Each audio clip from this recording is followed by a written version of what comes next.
Can you watch A Knight of the Seven Kingdoms without knowing anything about the world of Game of Thrones? I watched all 8 seasons of Game of Thrones, but I skipped House of the Dragon, and I'm not familiar with the source material at all, and I just wanted to see if it was a show I could get into without having that background.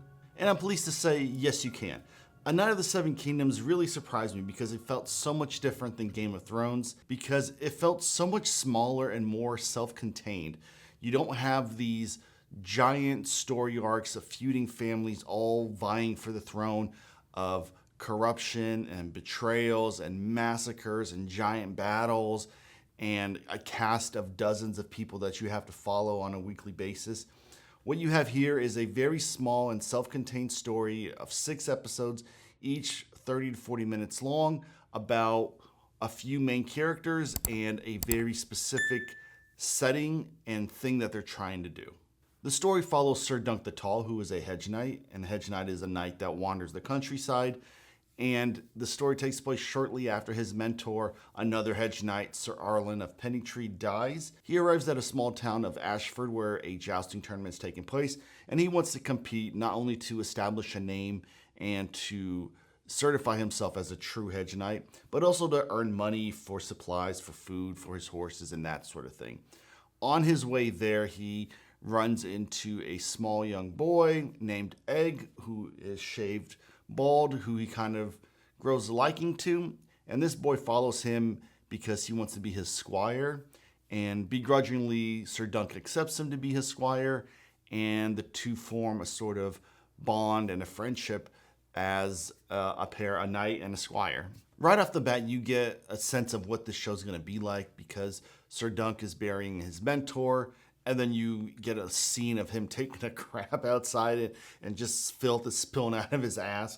And right away, you know, okay, this is not going to be the grim Game of Thrones universe we're used to seeing. And it's not. And in that sense, I really enjoyed it because I could freely access this show without having background or lore or a knowledge of what's going on. Some of my favorite parts of Game of Thrones is when the Hound and Aria are going through the countryside and he's trying to take her away.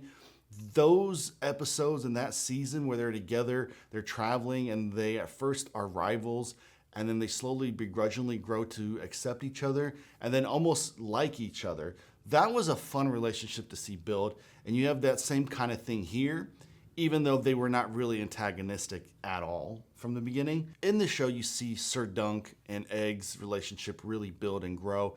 They not only come to respect each other, but rely on each other and root for each other and be there for each other. But maybe like an older brother that he can actually respect and want to be with. And the other thing I really like about Sir Dunk is that, unlike a lot of characters in Game of Thrones who are duplicitous or are looking at things in their own way or for themselves, or have another angle, or are evil or wicked, or have a backstory that they're trying to redeem themselves from, Sir Dunk is seen as a very friendly, very honorable knight. He stands up for the poor. He fights the wicked. He is not a liar. He doesn't betray anybody.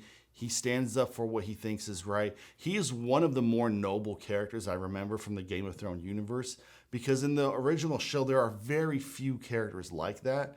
So it is nice to see that in this dark, grim world, there is someone who fights for the weak, is honorable, and isn't this character who is like trying to be good after doing a bunch of evil.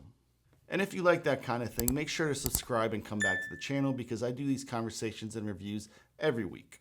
I know season 2 already got ordered and is being filmed right now, so I'm really excited to watch season 2. I will check it out. So I'm glad to say that yes, even if you are unfamiliar with the rest of the Game of Thrones universe, this is a show that you can watch from the very beginning, have an understanding of everything going on, and really enjoy without having that backstory. Until next time, stop scrolling, start watching.